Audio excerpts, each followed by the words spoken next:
Now, session, page replay. Court will not come to order. Good morning. Good morning.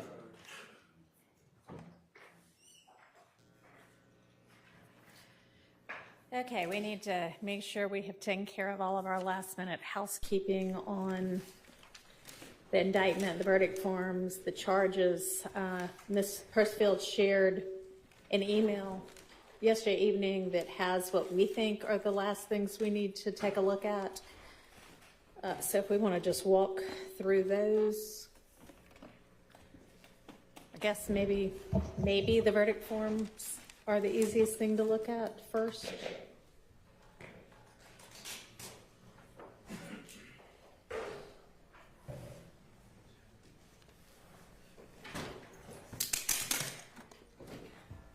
And y'all just let me know if those look okay. You're looking at the email that says final doc? Yes, final docs, charges, etc. from about 6 yesterday evening.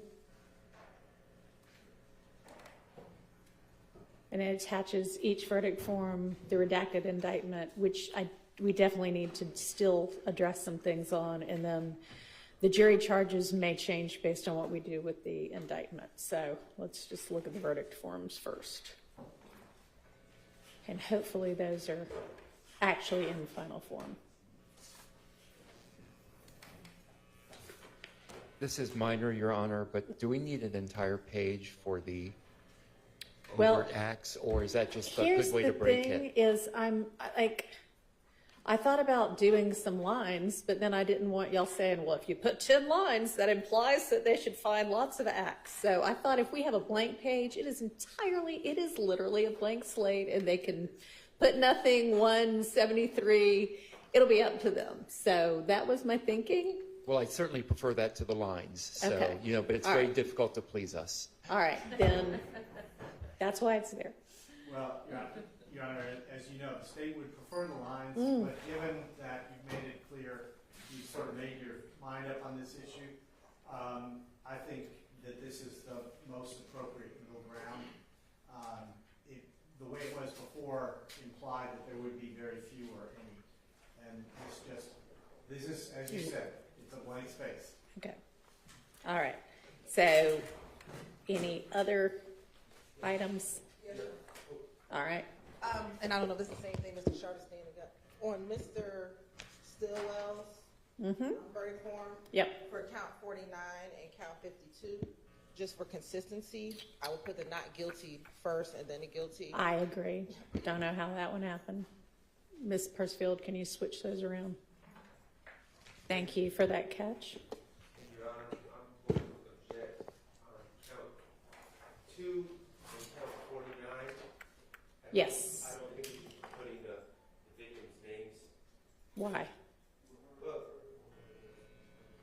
I mean, if you're going to object, you need to give me a reason. because, I just never, I think it's clear what the 2 counts are. If we put a date on it, I wouldn't necessarily have a problem with it. I think it's clear that my client's charged with 2 murders. I don't think it's necessary to put the victims' names next to each count. All right. Well, I appreciate that objection. I overrule it. All right. Anything else on Mr. Stillwell's verdict form?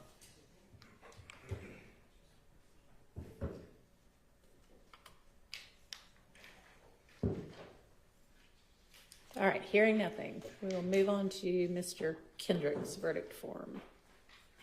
And it's possible that I don't know if we have a guilty, not guilty reversal on that one, but if we do, we'll it's correct on that one. Okay. Or consistent. Let's use that word, okay. consistent, Your Honor.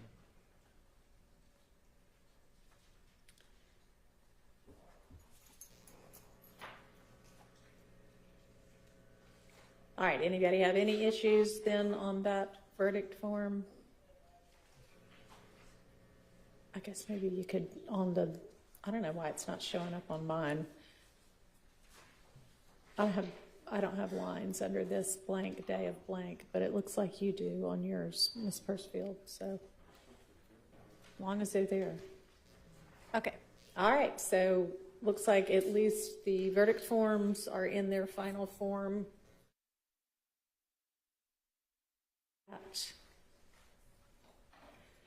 The redacted indictment, and as y'all can see, and from the email, I determined that Overt Act number 175 shouldn't be in there because it seems to not assert one of the necessary elements to have made that a crime. Yes, Your Honor. I understand the thinking behind it, but I don't think that's consistent with Georgia law. I think we've already established, and the court has recognized, an Overt Act doesn't have to be a crime, and therefore we would not have to have all the elements present. Second, You are asserting the crime of, did commit the felony offense of whatever, OCGA, section whatever, so, that was the first part of my argument. The second okay. Second part is this. Under Georgia law, and federal law is consistent as well, the state does not have to allege all of the elements of an overt act that does happen to be a crime because it is not separately charged. The pleading rules are not the same. You can't generally demur to an overt act. And so while it might not be adequate as a freestanding charge, as an overt act telling the jury what we are saying was done, that would still be sufficient. They don't have to decide it's a crime. They just have to decide it's an act in furtherance of the conspiracy, because they're not separately convicted of this. I don't agree. If you have law that is on point, show it to me, but if you are asserting he committed the felony offense of possession of a firearm by a convicted felon, previously convicted of a felony involving the use or possession of a firearm, and you cite 1611-133, one of the essential elements of that is that he's possessing it while he's committing a crime. And y'all don't assert that. I understand, Your Honor. As far as it not meaning to be a crime, Yates versus United States, 354 U.S. 298. That says if you assert it as a crime inside a statute, it still doesn't have to be a crime? I know an overt act doesn't have to be a crime. Are you saying that Yates is going to tell me that if you assert he committed X crime, you don't have to actually be asserting a crime, even though you're saying pursuant to XYZ statute? So I was citing Yates for the initial principle. That I understand. Okay. I'm not representing to the court that Yates says all of the additional things you said. I don't have a cite off the top of my head, so I'll simply have to represent this to the court. But I will tell you that it is well-established federal case law, for example, that if a defendant is charged, let's say count one is conspiracy, and there is an alleged overt act, that overt act is also alleged as count two, independently. Right. The defendant can be acquitted of count two because the jury finds an element of that separate charge was not found, but it still functions as an overt act in furtherance of the conspiracy, especially when, like the ones we're talking about here, there's more than one actor involved. There's not here for 175, there's only Mr. Nichols. Okay, all right. I still don't. All right, again, if you find some law that is on point, you let me know. All right. Sure, but that leads me, If you find some law, we'll deal with it further. Otherwise, let's move I on. agree, I'm with the court, Okay. but I'm wondering if that should also not apply to 174, 189, and 190. So on those, I would like to know, let's see.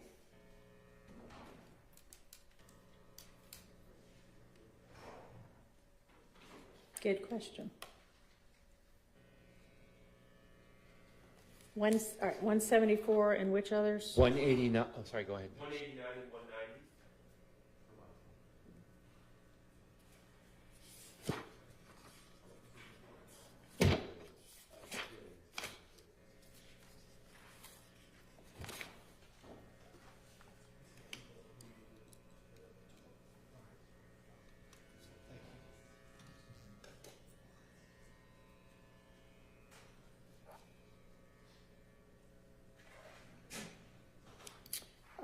think those present the same situation.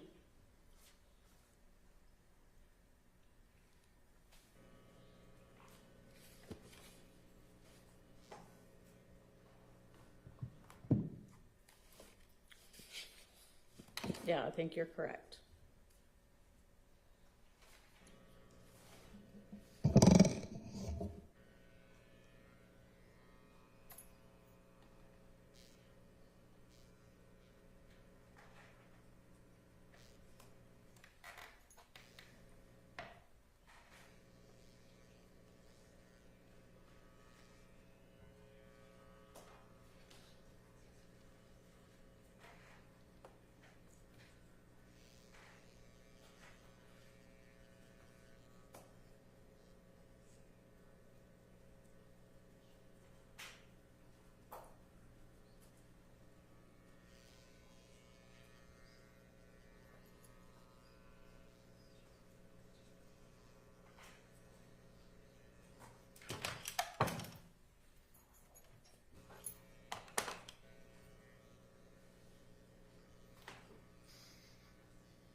So looking at, like, for instance, on Mr. Stillwell's March 17th possession of a firearm allegation, it's also a substantive count 64, and it's saying that he did that on March 17th, and we know from the evidence that what everybody is talking about is the gun that was, I don't know if it was thrown out of the car, but the gun that was discarded during the chase.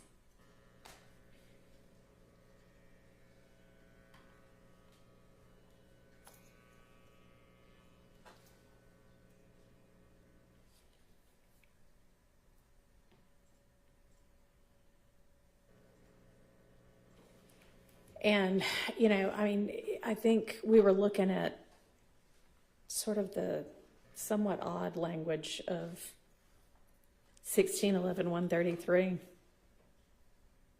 And so I guess my stance, Your Honor, is that ultimately when it comes down to it, the state did not indict this correctly, and the state did not put it in the overt acts correctly, and they specifically alleged a crime, a specific crime in the overt acts. So we moved for a directed verdict on the substantive charges, and Mr. Abate and the state provided case law that saved that and opened up the possibility for a lesser included, and I get that. But I don't see that same mechanism of saving the charge for overt acts. Right. And so that's kind of where we're at. Essentially, I'm suggesting that there should be a directed verdict on the overt acts.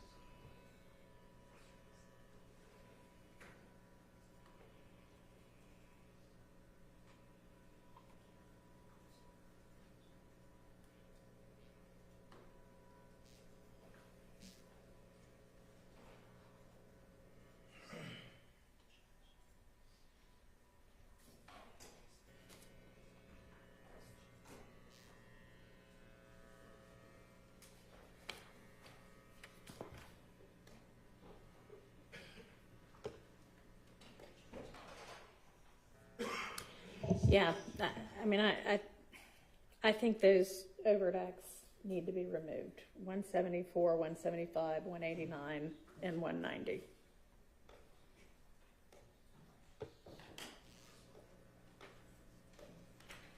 Your Honor, may the state briefly address that issue? Sure. The state does believe that for the reasons that Mr. Floyd was just articulating about the case law for a substantive count of 133, as the court, as we have addressed, you can have the possession of a firearm by a convicted felon because it's a lesser included. Legally speaking, the argument for, an overt act language, which does not have to have as much specificity as a count that the jury is deliberating on. The first language in 190, for example, is possession of a firearm by a convicted felon. It obviously has the superfluous language because it's not completed of the underlying felony, but that same logic for a count, which has to be more perfected than overt acts do, because overt acts do not have to be crimes. I understand they don't have to be crimes, Yes, but Your they've been alleged to be crimes with specific statute numbers. And yet y'all haven't included what would be essential to make them a crime. So are you arguing that the overt acts should be lesser included also, or what are you saying? What's your argument? Your Honor, my argument is that if the jury is tasked to decide if on March 17, 2022, when Shannon Stillwell possessed the firearm by a convicted felon in furtherance Previously convicted of a felony involving use or possession of a firearm. Yes, Your Honor. That in the state's mind, the lesser included argument on a substantive count is a harder standard to meet than an overt act. There's no such thing as like a directed verdict on an overt act as there is with substantive counts. And so the state believes that same legal principle of why a lesser included of possession of firearm by a convicted felon can be included on a substantive count is even stronger on an overt act. So are you, so I'm Yes, clear, Your Honor. are you asking that these be converted into just possession of a firearm by a convicted felon in the overt acts? As Essentially, kind of a lesser included crime? yes, Your Honor, and if the state, or if you, like, for example, if the state, from my understanding, were just to, redact, or essentially, yes, Your Honor. All right. And I'll let Mr. Floyd. I mean, I think that there is evidence presented for that. And I hope y'all understand what my thinking is on because 133 requires that it be asserted that they did this while they were attempting or committing a series of crimes listed or types of crimes listed in the statute, and that is in nowhere listed in your overt act. That seems to be problematic. But simple, if you will, possession of a firearm by a convicted felon, you don't have to be possessing it while committing a crime, you just have to be possessing it. And that has been asserted in each of these overt acts. Well, and Your Honor, just to supplement what my colleague Mr. Adkins was saying, I'm holding this up because I've been informed they can't hear me behind otherwise. The point that this does different work as an overt act than it would as a separate substantive charge. Frankly, only just the fact that he had the gun during the course of the conspiracy is enough for it to be an overt act. He is in possession of a weapon. I know, The y'all rest of the didn't details. allege it that way. Well, that may be so, but it still does the work under it. I mean, it wouldn't. They cannot return. I find overt act 190. He committed this crime when you have not asserted that every element of that crime. They can't possibly find that when it hasn't been correctly asserted. Y'all have left out an element. So unless you've got case law, you're not going to convince me on that one. We have moved on to whether it should be redacted, modified to essentially assert a Section 131 crime of simple possession of a firearm by a convicted felon. And I think that has been sufficiently asserted in each of these overt acts. Excuse me, and the Yes. state may be able to find a case, but I haven't, and you may be aware of a case, Your Honor, and in my limited time, I haven't found one, but I don't believe that there's a case that permits the court to go back and I do not fix. have any idea whether there is. Yeah, I do not believe that you can go back now and fix the error that they have made, or whatever, fix what they have done at this point in time by modifying the allegation Yeah. of this overt act. At this point, I just don't think you can do that. I think I the don't only know. option is to redact it, Your Honor, and I think it would be error to go ahead and change that. I don't know, so. Because that's what we have been, I'm sure we'll have some time between now and when we actually send it out for somebody to do some research on that. So we'll put a pin in overt acts 174, 175, 189, and 190. They're absolutely not going to be included as a 133 offense. Y'all can let me know if there is case law out there that answers our question on the floor right now of whether they could be converted into a 131 offense, since it at least asserts that, but I don't know whether we can change it like that. So we'll come back to that. Just so I'm clear, do you want specific law subject and apart from what was provided last week that would allow? Yeah, because we need it specific to, can an overt act, in the midst of a trial after the evidence has been closed, be modified to assert what would be a lesser included crime that is fully alleged in that overt act. All right. So our next issue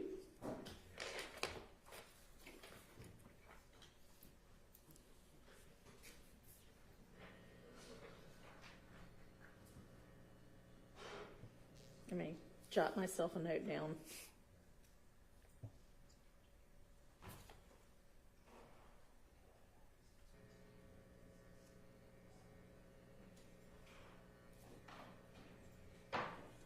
All right, the overt acts that include Mr. Kendrick and others that I granted a directed verdict as to Mr. Kendrick that basically with regard to the possession of cocaine and possession of codeine, and that's easy enough to redact out of the substantive count of the indictment itself, although we need to actually look at, if y'all can open up the, what count is that, Ms. Pursfield? Starting to say 183. Okay. I'm sorry, the count. We'll do the substantive count first. I think it's highlighted. 57. Okay. If y'all will look at count 57, the issue, I would just strike possession of codeine with intent to distribute and possession of cocaine out of the indictment. I know that it doesn't really matter with regard to Arnold and Williams. They're on this indictment, but they're not deliberating about them. So it really doesn't matter, I don't think, whether something that those people could be charged with is included or not, because all that the jury is deciding is Mr. Kendrick. So is everybody okay with us just redacting out possession of codeine with intent to distribute and possession of cocaine on the substantive count? I'm okay with that, Your Honor. Yes, Your Honor. Okay, all right. Now, the somewhat more complicated issue is when we go back to the overt acts, because that same thing is essentially included as an overt act as well, and those start around overt act 183. And on that, if I may just briefly speak to that, Your Honor. I mean, we have a similar situation, I guess, that we're fighting with those others, and that the question is, do you redact the entire count, right? And I think not, because with an overt act, it doesn't have to be that Mr. Kendrick was the one that the jury determines whether or not committed. The other people, they could think, well, Mr. Williams possessed that codeine, so. But here's the problem with that. Let's say they come back in the jury verdict form and they list 183 as one of the overt acts that they find, right? We don't know if they found that because they found that Mr. Kendrick. Agreed. So here's a possibility. All right. So I'm going to throw this out here, and y'all can let me know what you think. If we have a 183 that alleges that the three people that are included, Arnold, Kendrick, and Williams, possessed marijuana with intent to distribute and a firearm during the commission of a felony, because those are still live with regard to Mr. Kendrick, and then maybe a 183A that says, you know, or posits that Arnold and Williams possessed the codeine and the cocaine. And then we know, okay, it's 183. They think they all, or somebody at least, possess those two things. Or we think maybe Mr. Williams or maybe Mr. Arnold possessed the codeine or the cocaine, but we know it can't have been Mr. Kendrick because I've already determined that. So is the, just want to make sure I understand the court's suggestion. There'd be essentially I'm going to do a slightly different numbering system. There'd be a 183A, which has all three individuals listed, but you would remove the codeine and the cocaine, and then there would be a 183B, which would just be Arnold and Williams with the codeine and the cocaine. Yes, that's what I'm proposing. My only question with that is, are we facing the same situation, or with a question of can we then go and modify? I guess we can modify these overt acts. I don't know if we can modify. Like that's an easier question because it's based on me having directed a verdict that Mr. Kendrick can't have done those two things, so it inures to his benefit. I'm willing to go with your suggestion as long as it's not taken by the court or anyone else, that I'm conceding that the ability to modify this overt act for A and B due to a directed verdict is a concession that you can modify those other overt acts that we referred to earlier. Understood. And if we find out that you in no way can modify, then I guess our solution would be to just strike those two things entirely. But I don't think that is actually fair to the state when it could be that, you know, they asserted that all three of them did that, and it could be that the jury thinks one of them did that. I'm not, while I probably should, I'm not disagreeing with the court on what you're saying with respect to that.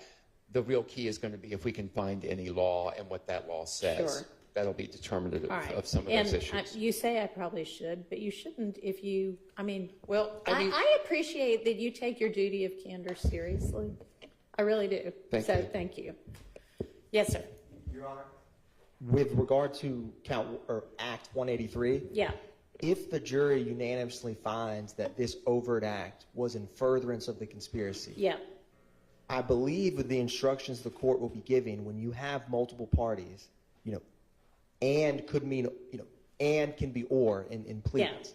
And so if the jury finds that this, which includes Mr. Arnold, Mr. Williams, and Mr. Kendrick, if they find it's an act in furtherance of the conspiracy, it would be attributable against Kendrick and Stillwell. So I believe the state's current belief is that the way it is worded is safe with the instructions the court will be given about possession, constructive, actual, how you read and in indictments or pleadings, so that the jury, who's presumed to follow the court's instructions, will use those legal principles, and if they do find this overt act is in furtherance, it will be following that law.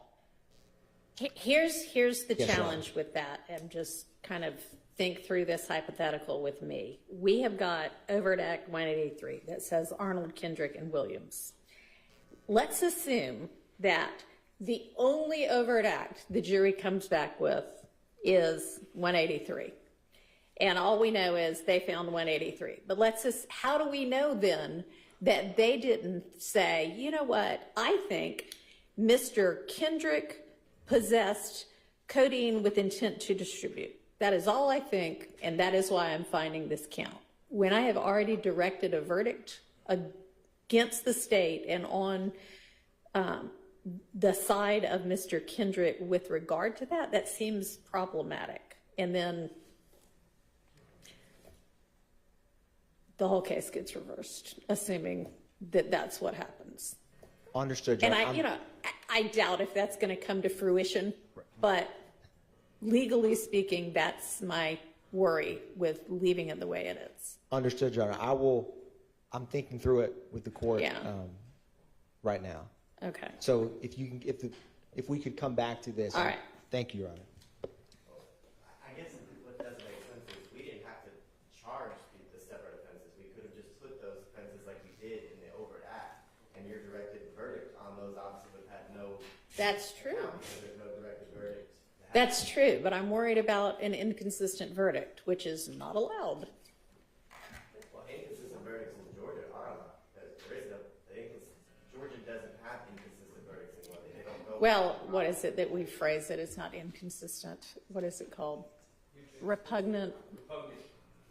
And I don't know, this would qualify as that, but it's factually, I don't know the answer. Your Honor, I just know the question. I think we'll have time to return to this. Okay. I'd like to bring you, bring you some authority. But Okay. I can tell you that my understanding under analogous federal law is that there is not such a thing as an inconsistent verdict as between a substantive count on a charge and that being an overt act. The jury could find it to be the overt act, even though the substantive count they rejected explicitly. That's Okay, not but that's not them, all right. If you can, I think that would be an inconsistent verdict, which wouldn't be problematic.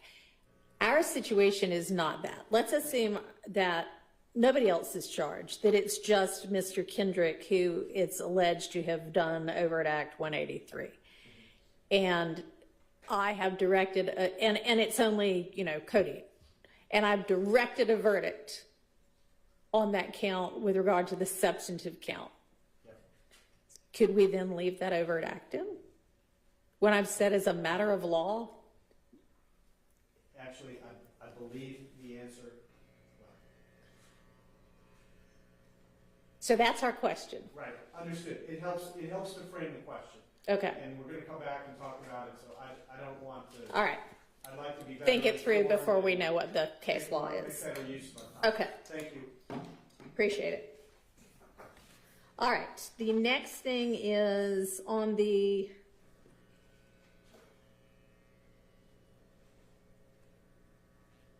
overt acts that allege possession of a firearm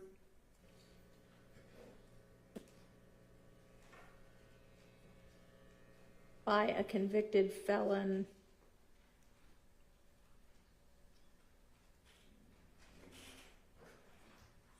that aren't also substantive counts. We were adding definitions of, like, if, I don't know, Mr. Arnold was alleged to have committed an overt act of possession of a firearm by a convicted felon while he was convicted of, I don't know, dealing in some kind of drugs. And we would need to have defined what is that underlying crime in our overt acts definitions. But that would only be true, I think, if we then had, well, let's not have it be Mr. Arnold. I'm talking about Mr. Kendrick and Mr. Stillwell. They've been alleged to have been convicted felons based on convictions for gang act and burglary with regard to Mr. Stillwell, shoplifting and possession of dangerous drugs out of Arizona, as to Mr. Kendrick. I just want to make sure that those convictions are in evidence, and that ought to be easy enough to check. And honestly, I think, Ms. Hilton, you maybe even cited what the exhibit numbers were. I just want to make sure that is what those matched up to. Yes, Your Honor.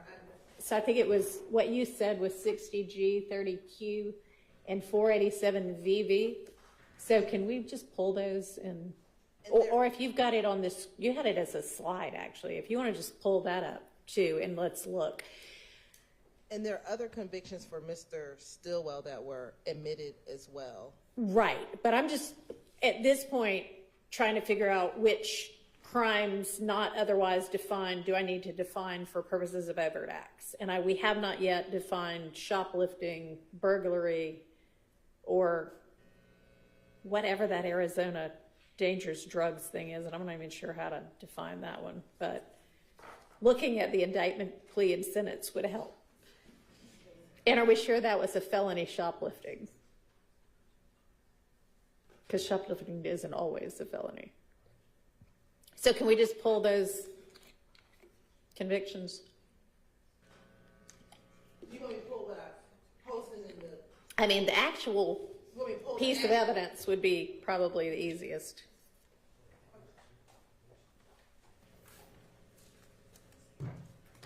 Thanks.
Make sure you get it back. I want something else to see.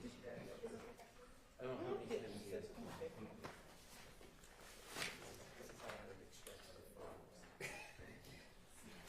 I don't think there's anything too good on it.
we were just dealing with other issues.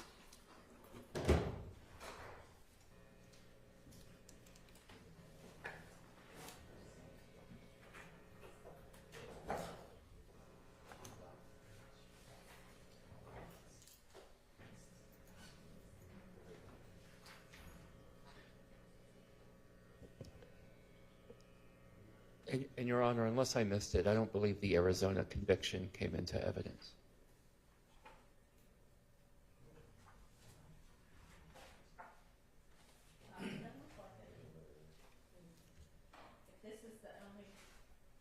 If 438 VV, now you had cited in your closing presentation 487 VV. It was 438 BB, which is this. Okay. For. All right. So it doesn't look like the Arizona conviction came in. So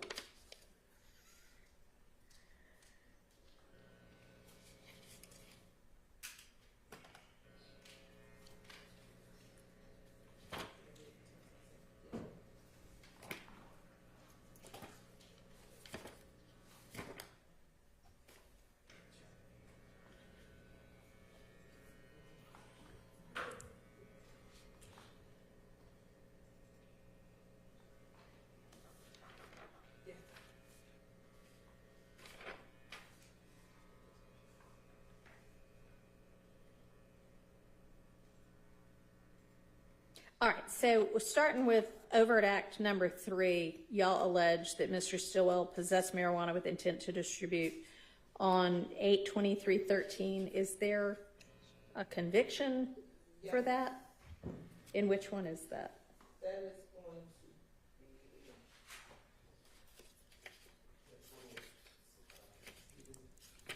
be. Yes. Well, no.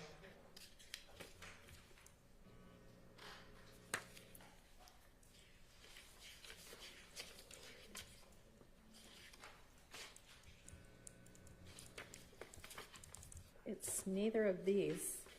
I'm looking at the other one here. Aren't there 3 for Mr. Stillwell? Yes, Your Honor. All right, you handed me 2. I handed you the 2 that we discussed. Okay, can you hand me all of the convictions for each of them that are in evidence? I just assumed that you had cited all of them in your closing, but that's okay.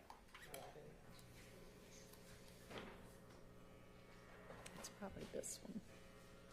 No, this is a 10SC. It can't be that one. It can't be that one either.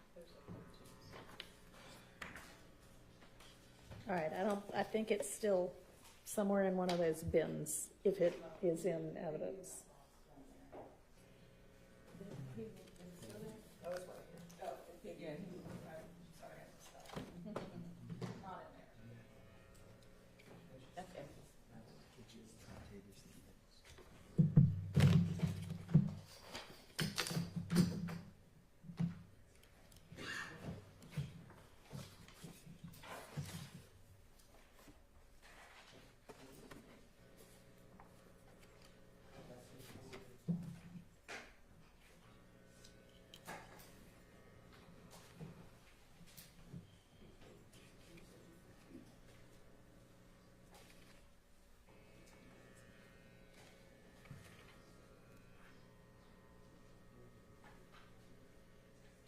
All right, Ms. Persfield, the burglary one there is a conviction for, so we do need to define burglary in our overt acts. Your Honor, for the 2013 Act 3, we put up evidence of that case. I'm trying to see. 2013 Act. Act 3. Okay. Sergeant E. testified. Okay, all right, as long as there's, okay, so Sergeant there's E. testified. some evidence, okay. Yes, Your Honor. All right. Just a second, sorry. All right, and we've already defined possession of marijuana and intent to distribute anyway. Yes. I don't think it's necessary to define the burglary for the example that you just referenced as it relates to that conviction. They just need to determine that what they have is a felony conviction and that they've been convicted of that felony. There's no added, I think we're just adding extra charges Okay. and confusion to the jury to have. I see what you mean. That's good point. If there's a conviction in there, then they don't need to make a determination whether that occurred. It's proven by the conviction. All right, that's reasonable.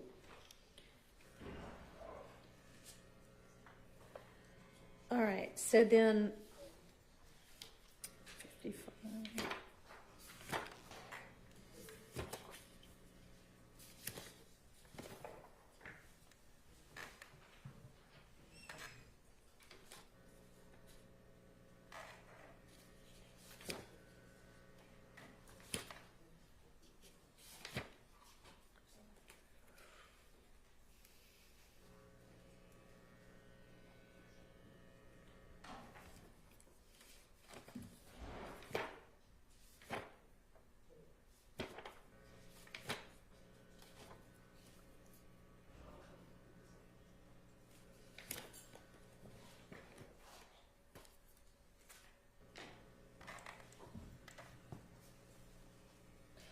So, are there other overt acts that have been proven by somebody else's conviction being admitted, such that we wouldn't have to define those either?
All right, y'all, Overt Act 58 alleges possession of a firearm by a convicted felon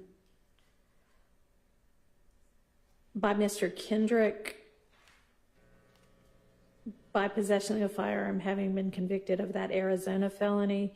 Is that conviction of possession of a firearm in evidence?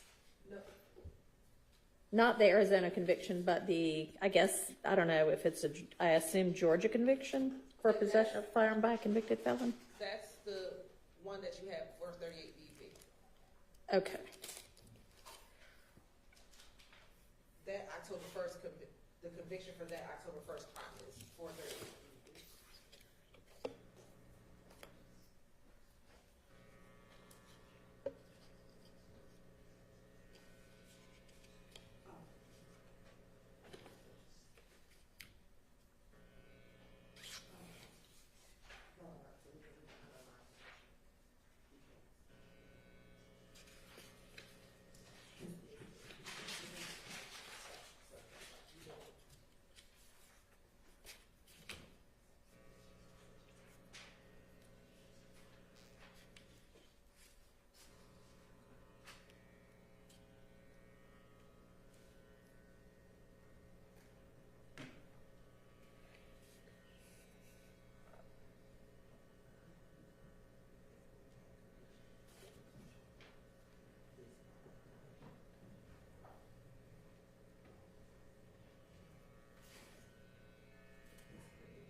you can put it back where it goes.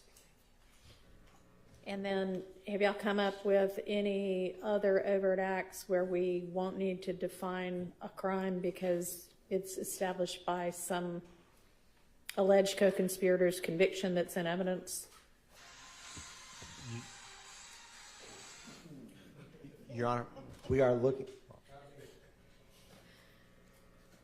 Your Honor, we're looking at that now, and I think the court just addressed this, but just with the Arizona conviction. Yeah, we don't need that one. We just need the, yeah, that one's satisfied. Thank you, Your Honor. Thanks.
Three.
Sorry, Overt Act 34 is Walter Murphy, possession of firearm.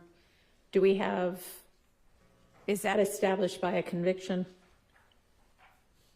Or am I going to need to define robbery? It's established by a conviction, so you would need to define robbery. Okay, that may have been the only reason we were defining robbery, so we would not need to if there's a conviction in for him. So we can take that out of our jury charge.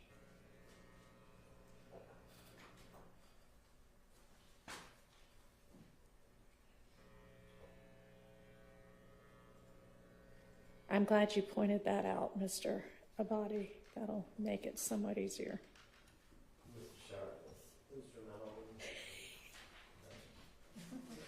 Mm-hmm.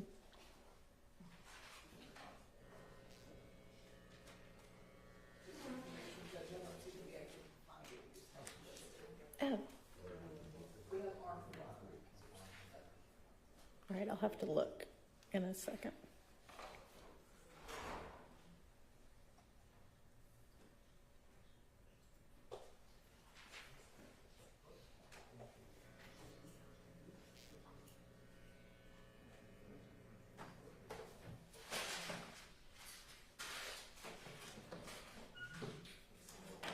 Okay, it doesn't look like there are any other overt acts because I just did a global search in the indictment for the term convicted felon, and that looks like those were all of them that didn't otherwise have some definition anyway.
All right, y'all continue to research. I need to go up to my chambers and see if some changes might be saved on my computer up there that aren't saved in a document down here. All right. Yeah.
was not able to find law on point, Your Honor. Okay.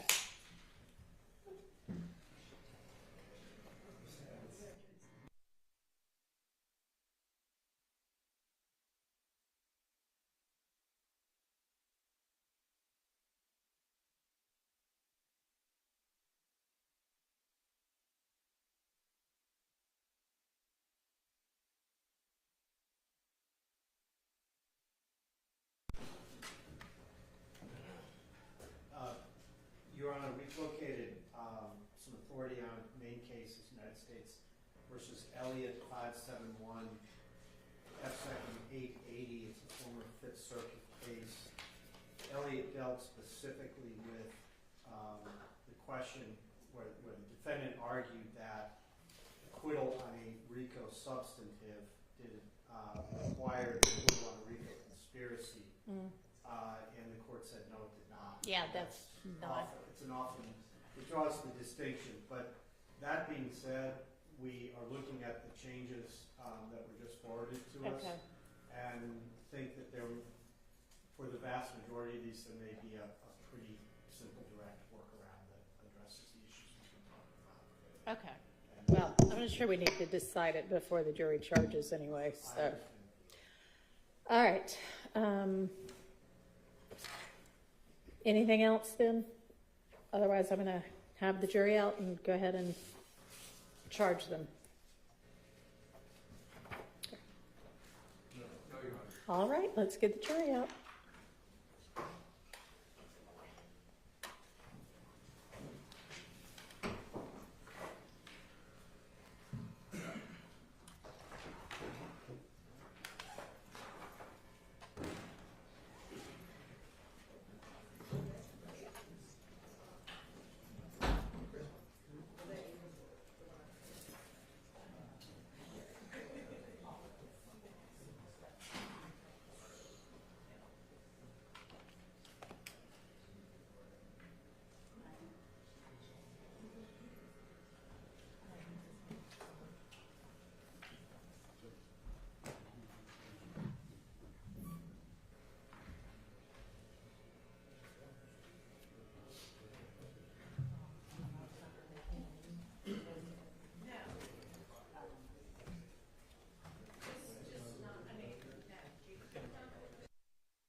violation of the Georgia Controlled Substances Act, 61, possession of a firearm during the commission of a felony, and 63, possession of a firearm by a convicted felon previously convicted of a felony involving the use or possession of a firearm.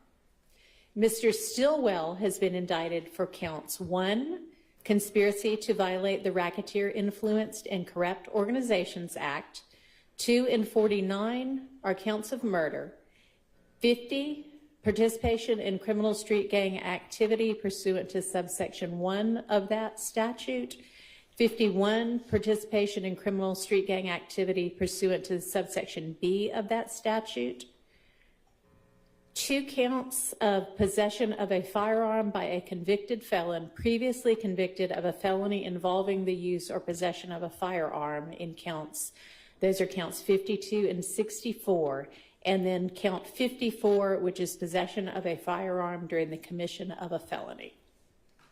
You will have a copy of the indictment with the relevant charges with you during your deliberations. Each defendant has entered a plea of not guilty to this indictment. The indictment and the plea form the issue that you are to decide. Neither the indictment nor the plea of not guilty should be considered as evidence. The instructions that I give you will apply to each defendant individually. So when I say the defendant or a defendant, the instruction applies equally and separately to each defendant. Further, your determination of the issues set forth in the verdict forms must be made as to each count and as to each defendant individually. A defendant is presumed to be innocent until proven guilty. The defendant enters upon the trial of the case with a presumption of innocence in his favor. This presumption remains with the defendant until it is overcome by the state with evidence that is sufficient to convince you beyond a reasonable doubt that the defendant is guilty of the offense charged. No person shall be convicted of any crime unless and until each element of the crime is proven beyond a reasonable doubt. The burden of proof rests upon the state to prove every material allegation of the indictment and every essential element of the crime charged beyond a reasonable doubt. There is no burden of proof upon the defendant whatsoever, and the burden never shifts to the defendant to introduce evidence or to prove innocence. However, the state is not required to prove the guilt of the accused beyond all doubt or to a mathematical certainty. A reasonable doubt means just what it says. It's a reasonable doubt is a doubt of a fair-minded and impartial juror honestly seeking the truth. A reasonable doubt is a doubt based upon common sense and reason. It does not mean a vague or arbitrary doubt. It's a doubt for which a reason can be given, arising from a consideration of the evidence, a lack of evidence, or a conflict in the evidence. After giving consideration to all of the facts and circumstances of this case, if your minds are wavering, unsettled, or unsatisfied, then that is a doubt of the law, and you must acquit the defendant. But if that doubt does not exist in your minds as to the guilt of the accused, then you would be authorized to convict the defendant. If after considering the evidence you believe beyond a reasonable doubt that a defendant is guilty of an offense alleged in the indictment, you would be authorized to convict the defendant of that offense. If the state fails to prove the defendant's guilt of an offense beyond a reasonable doubt, it would be your duty to acquit the defendant of that offense. Facts and circumstances that merely place upon the defendant a grave suspicion of the crime charged or that merely raise a speculation or conjecture of the defendant's guilt are not sufficient to authorize a conviction of the defendant. Your oath requires that you will decide this case based upon the evidence. Evidence is the means by which any fact that is put in issue is established or disproved. Evidence includes the testimony of the witnesses, the exhibits admitted during the trial, and any stipulations of the attorneys, which are facts to which the attorneys have agreed. Evidence does not include the indictment, the plea of not guilty, opening or closing remarks of the attorneys, or questions asked by the attorneys. The parties have entered into stipulations about certain facts, and these 4 stipulations are marked as joint exhibits. Where parties stipulate facts, that is in the nature of evidence, you must take that fact or those facts as a given without the necessity of any further proof. You make all decisions based on the evidence in this case. Evidence may be either direct or circumstantial or both. In considering the evidence, you may use reasoning and common sense to make deductions and to reach conclusions. You should not be concerned about whether the evidence is direct or circumstantial. There's no legal difference in the weight that you may give to either direct or circumstantial evidence. Direct evidence is that which can be seen or heard or otherwise directly sensed. It may be brought into court in the form of exhibits or the testimony of a person who asserts that he or she has actual knowledge of a fact by personally observing or otherwise witnessing that fact. It is evidence that points immediately to the issue in question. When direct evidence points by inference to an obvious, likely, or reasonable conclusion, even though that conclusion is not directly observed or otherwise sensed, that's said to be circumstantial evidence. Circumstantial evidence is the proof of facts or circumstances by direct evidence from which you may infer other related or connected facts that are reasonable and justified in light of your experience. It is evidence that tends to prove or disprove another fact by inference, that is, with consistency with such a fact or elimination of other facts, or that only tends to establish a conclusion in question by its consistency with such conclusion or its elimination of other conclusions. Sometimes circumstantial evidence may point to more than one conclusion. To authorize a conviction on circumstantial evidence alone, the proved facts must not only be consistent with the theory of guilt, but also exclude every other reasonable theory other than the guilt of the accused. The law does not require a higher or a greater degree of certainty on the part of you, the jury, to return a verdict based on circumstantial evidence than upon direct evidence. There's no rule that either circumstantial or direct evidence is stronger than the other if conflicting. The comparative weight of circumstantial evidence and direct evidence on any given issue is a question of fact for you, the jury, to decide. And whether it's dependent upon direct or circumstantial evidence or both, the true test is whether there's sufficient evidence, whether the evidence is sufficiently convincing to satisfy you beyond a reasonable doubt. If not, you must acquit. If so, you may convict. You, the jury, must determine the credibility of the witnesses. In deciding credibility, you may consider all of the facts and the circumstances of the case, including the witness's manner of testifying, their means and opportunity of knowing the facts about which they testify, the nature of the facts about which they testify, the probability or improbability of their testimony, their interest or their lack of interest in the case and the outcome of the case, and their personal credibility as you observe it. Testimony has been given in this case by certain witnesses who are termed experts. Expert witnesses are witnesses who, because of their training and experience, possess knowledge in a particular field that is not common knowledge or known to the average citizen. The law permits expert witnesses to give their opinions based upon that training and experience. You are not required to accept the testimony of any witnesses, expert or otherwise. Testimony of an expert, like that of all witnesses, is to be given only such weight and credit as you think it's properly entitled to receive. In determining the credibility of a witness, you may consider, where applicable, evidence offered to attack or challenge the witness's credibility, and this may include evidence of a character for untruthfulness, bias toward a party, or felony criminal convictions. In determining the credibility of any witness whose credibility has been attacked or challenged, as I've described above, in any testimony given by him or her in court, you may consider, where it's applicable, evidence offered to support the credibility or believability of such a witness. The credibility of a witness may also be attacked by disproving the facts to which the witness testified. Your assessment of a trial witness's credibility may be affected by comparing or contrasting that testimony to statements or testimony that the same witness gave before the trial started. It's for you to decide whether there's a reasonable explanation for any inconsistency in a witness's pretrial statements or testimony when compared to the same witness's trial testimony. As with all issues of witness credibility, you, the jury, must apply your common sense and reason to decide what testimony you believe or do not believe. In assessing the credibility of a witness, you may consider any possible motive in testifying if that is shown. In that regard, you are authorized to consider any possible pending prosecutions, negotiated pleas, grants of immunity or leniency, or similar matters. You alone shall decide the believability of all of the witnesses. The testimony of a single witness, if believed, is generally sufficient to establish a fact. Generally, there is no legal requirement of corroboration of a witness, provided you find the evidence to be sufficient. An exception to this rule is made where the witness is an accomplice. The testimony of an accomplice on its own is not sufficient to warrant a conviction. An accomplice's testimony must be supported by other evidence of some type, and that evidence must be such as would lead to the inference of the guilt of the accused, independent of the testimony of the accomplice. It's not required that supporting evidence be sufficient to warrant a conviction, or that the testimony of the accomplice be supported in every material particular. The supporting evidence must be more than that a crime was actually committed by someone.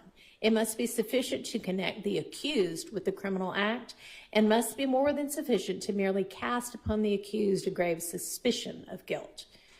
Slight evidence from another source that connects the accused with the commission of the alleged crime and tends to show participation in it may be sufficient supporting evidence of the testimony of an accomplice. In order to convict, that evidence, when considered with all of the other evidence in the case, must be sufficient to satisfy you beyond a reasonable doubt that the accused is guilty. The testimony of one accomplice may be supported by the testimony of another accomplice. Whether or not the testimony of one accomplice does in fact support the testimony of another accomplice is a matter for you to decide.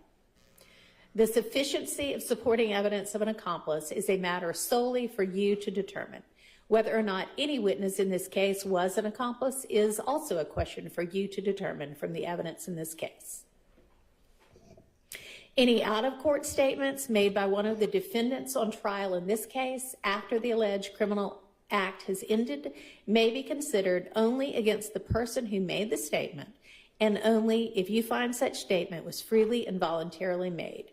If you find that an out-of-court statement was made to the police freely and voluntarily by a defendant on trial in this case, then you are to consider the statement only against the particular defendant who made it.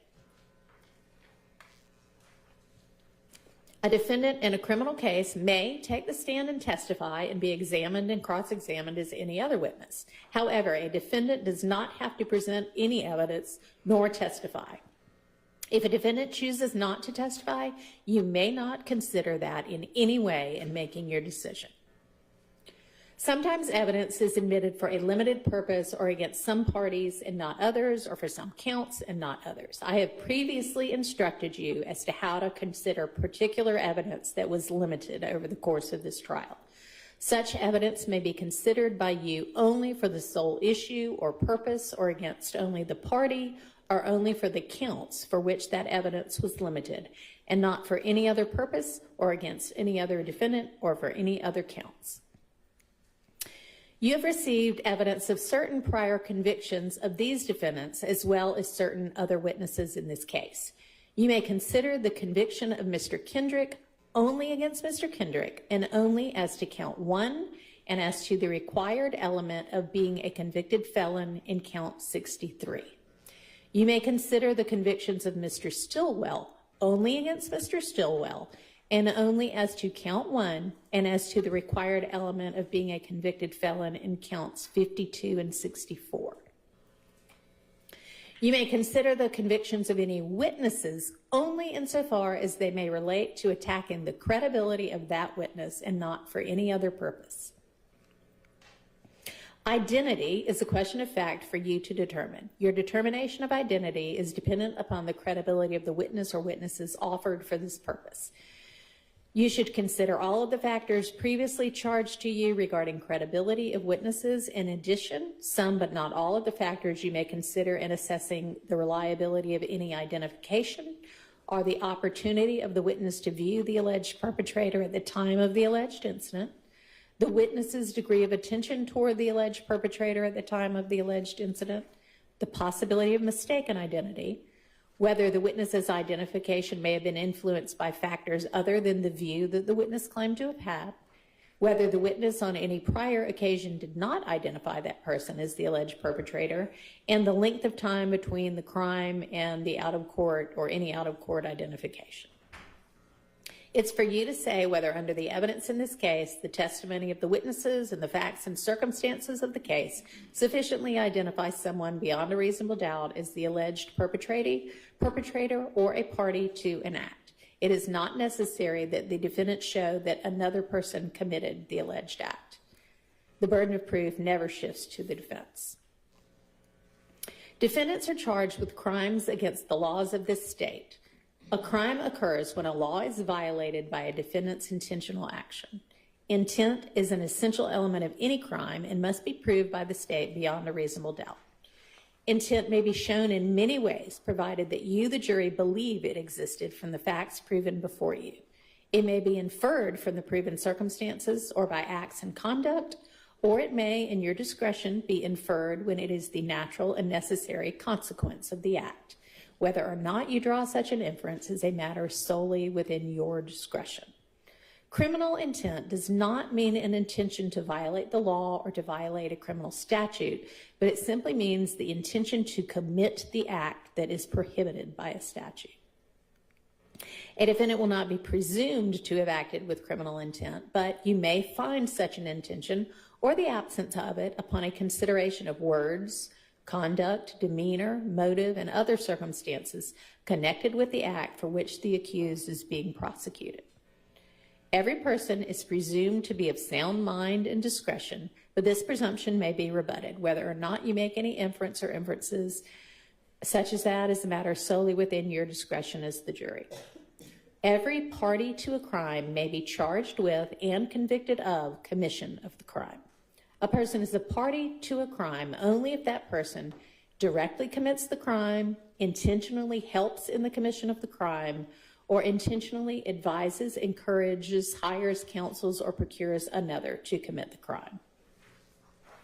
A party to a crime who did not directly commit the crime may be prosecuted for commission of the crime upon proof that the crime was committed and that the person was a party to it, even though the person alleged to have directly committed the crime has not been prosecuted or convicted, has been convicted of a different crime or degree of crime, is not amenable to justice, or has been acquitted.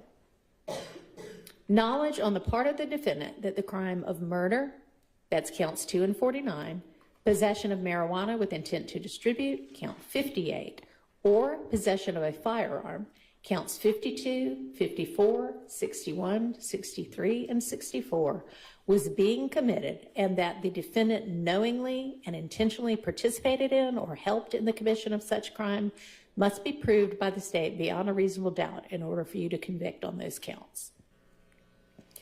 If you find from the evidence in this case that the defendant had no knowledge that the crime of murder, possession of marijuana with intent to distribute, or possession of a firearm in the counts that I just referenced was being committed, or that the defendant did not knowingly and intentionally commit, participate in, or help in the commission of the alleged offense, then it would be your duty to acquit the defendant of that count. On the other hand, should you find beyond a reasonable doubt that the defendant had knowledge that the crime of murder, possession of marijuana with intent to distribute, or possession of a firearm in the counts I just mentioned was being committed, and that the defendant knowingly and intentionally participated or helped in the commission of it, then you would be authorized to convict the defendant of that count. You are not authorized to find a person who is merely present at the scene of the commission of a crime at the time it was committed guilty of consent in and concurrence in the commission of the crime, unless the evidence shows beyond a reasonable doubt that such person committed the alleged crime, helped in its actual perpetration of the crime, or participated in the criminal endeavor. You are not authorized to find a person who is merely associated with other persons involved in the commission of a crime guilty of consent in or concurrence in the commission of a crime, unless the evidence shows beyond a reasonable doubt that the person helped in the actual perpetration of the crime or participated in the criminal endeavor. Next, I'm going to define for you the elements of the crimes that are alleged as counts against either defendant. Then I will define the meaning of any crimes that are alleged as an overt act, but that I have not yet defined. When a count of an indictment charges that a defendant committed a crime in more than one way, the state does not need to prove that the defendant committed the crime in every one of the ways alleged. The state may prove that the defendant committed the crime in any one of the ways charged. If the evidence shows that the crime was committed by the defendant in any one of the ways charged, you would be authorized to convict him of that count. And RICO is one of the counts that is charged as having been committed in more than one way. In order to convict, the state must prove that the crime was committed by the defendant in at least one of the ways charged. For conspiracy to violate subsection A of the Racketeer, Influence, and Corrupt Organizations Act, which I'm going to refer to from now on as the RICO Act, the state must prove that the defendant knowingly and willfully conspired with one or more others, co-conspirators, to acquire or keep money or other personal property through a pattern of racketeering activity, and that any of the co-conspirators committed an overt act after May 10th of 2017 to further a criminal objective of the conspiracy. For a conspiracy to violate subsection B of the RICO Act, the state must prove that defendant, while associated with an enterprise, knowingly and willfully conspired with one or more others to participate in the enterprise through a pattern of racketeering activity, and that any of the conspirators committed an overt act after May 10th, 2017 to further a criminal objective of the conspiracy. Conspiracy means an agreement between at least two people to commit an unlawful act. The agreement may be express, that is, stated or written, or it may be tacit, that is, a mutual but unspoken understanding to accomplish or to pursue a common criminal objective. The existence of a conspiracy may be inferred from the nature of any acts done, the relationships, interests, or conduct of the alleged conspirators before and after any alleged offense, and other circumstances which may disclose a common criminal design. However, mere association with an enterprise is insufficient by itself to establish a conspiracy to violate the RICO Act.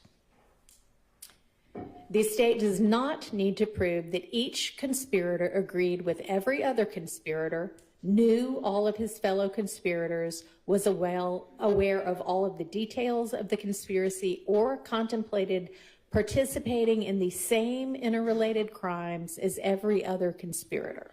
Whether a conspiracy existed is a matter for you to determine. Overt act means an outward act made in furtherance of a conspiracy. The overt act may, but does not have to be, a crime in and of itself. Some of the overt acts alleged in this indictment, if proven, would be crimes. You can tell which those are when you have the indictment back with you, because they will list a cite to a criminal code section. Later in these instructions, I will define for you any alleged crimes that are alleged in the overt acts that I have not already defined when I'm defining the substantive counts. Enterprise means a group of individuals who are associated in fact, whether or not all of the members know each other. To be an enterprise under the RICO Act, the group must have a common purpose and ongoing nature sufficient to pursue its purpose or purposes, and at least a loose or informal relationship amongst those involved. The group does not need any form or structure beyond what is necessary to conduct a pattern of racketeering activity. The group may be associated together for both legal and illegal purposes. In determining whether an enterprise existed, you may consider any evidence of a pattern of racketeering activity. When people conspire together in an unlawful enterprise, any act done by any of the conspirators to further the unlawful enterprise is considered to be an act of all of the conspirators. However, each conspirator is responsible for the acts of other conspirators only to the extent that those acts are naturally or necessarily done to further the unlawful enterprise. If you find that the defendant did not knowingly and willfully join a conspiracy as described above, then you cannot contribute the statements or acts of another person to the defendant.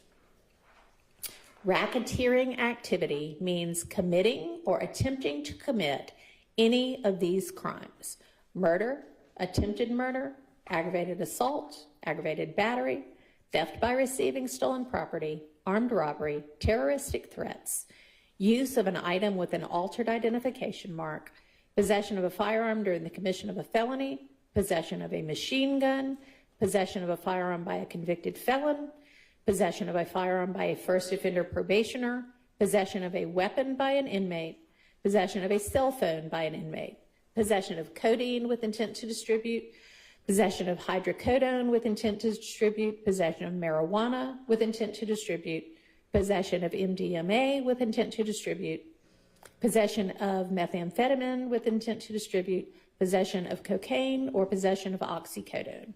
I will define these crimes for you shortly. Racketeering activity also means any act or threat that involves murder, robbery, theft by receiving stolen property, or dealing in narcotic or dangerous drugs. A pattern of racketeering activity means engaging in at least 2 acts of racketeering activity within 4 years of each other in furtherance of one or more interrelated incidents, schemes, or transactions. Interrelated here means acts that have the same or similar intents, results, accomplices, victims, or methods of commission, or that are otherwise interrelated by distinguishing characteristics and that are not isolated incidents. The criminal objectives of the conspiracy alleged here are preserving, protecting, and enhancing the reputation, power, and territory of the enterprise through acts of racketeering activity, including murder, assault, and threats of violence, obtaining money, weapons, or other property through acts of racketeering activity, including robbery, theft, and the unlawful sale and distribution of drugs, and obstructing law enforcement investigations and court proceedings through witness intimidation and attacks upon law enforcement officers.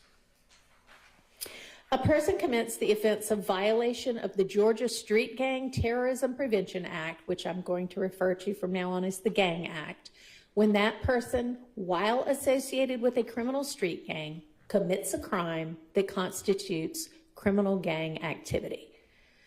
To prove a violation of subsection A of the Gang Act, as alleged in counts 50 and 57, the state must show the existence of a criminal street gang, that the defendant is associated with that criminal street gang, that the defendant committed or participated in criminal gang activity, and a nexus, that is a connection between the crime committed and the gang, i.e. that the crime was committed to further the interests of the gang.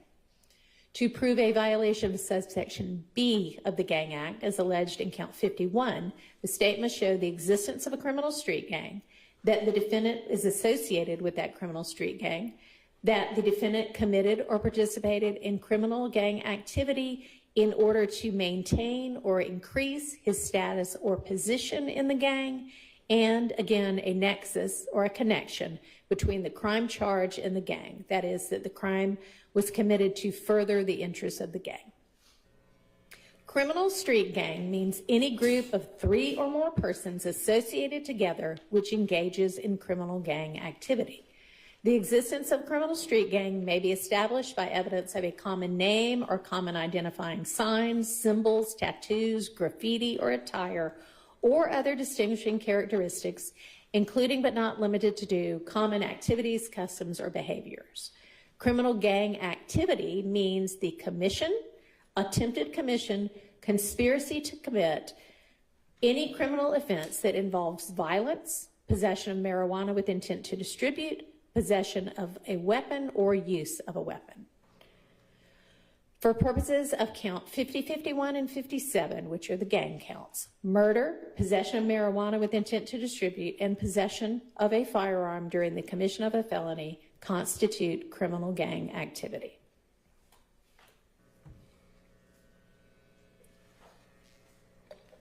For malice murder, the state must prove that a defendant caused the death of another person unlawfully and with malice aforethought. The killing must have been done with malice to be murder. Malice, as the term is used here, is not necessarily ill will or hatred. Rather, it is the unlawful intent to kill. You may find malice when the circumstances show that the defendant acted with the deliberate intention to unlawfully take the life of another person. You may also find malice where there does not appear to be significant provocation and all of the circumstances of the killing show an abandoned and malignant heart. The state does not have to show premeditation to prove murder. If a killing is done with malice, it is murder, regardless of how briefly the malicious intent existed. No specific length of time is required for malice to arise in the defendant's mind. Malice may be formed in a moment, and instantly a fatal wound may be inflicted. If malice was in the defendant's mind at the time of the act or the killing and moved the defendant to do it, that is enough for the killing to be murder. Premeditation typically means a prior decision or plan to do something. Premeditation is not an element of murder and does not need to be proved by the state for you to find malice aforethought. However, in determining whether malice existed at the time of the killing, you may consider any evidence of premeditation or lack of it. The state may, but does not have, to prove motive to prove murder. Any evidence of motive has been admitted for your use in determining the defendant's state of mind at the time of the killing. For possession of a firearm during the commission of a felony, the state must prove that a defendant had a firearm on his person or within arm's reach of his person while committing a felony, which is one of the following: a crime against or involving another person, or a crime involving possession of marijuana with intent to distribute. Murder and possession of marijuana with intent to distribute are felonies, and for purposes of this offense, a firearm includes any handgun. The indictment charges each defendant with possession of a firearm by a convicted felon previously convicted of a felony involving the use or possession of a firearm. I am not going to charge you on that crime because the state concedes that the description of the crime in the relevant counts of the indictment left out an element of either the defendant having previously been convicted of a felony, or of the defendant having previously been convicted of a felony involving the use or of possession of a firearm. That should be or. So you will be considering only the lesser included offense of possession of a firearm by a convicted felon when you get to those counts.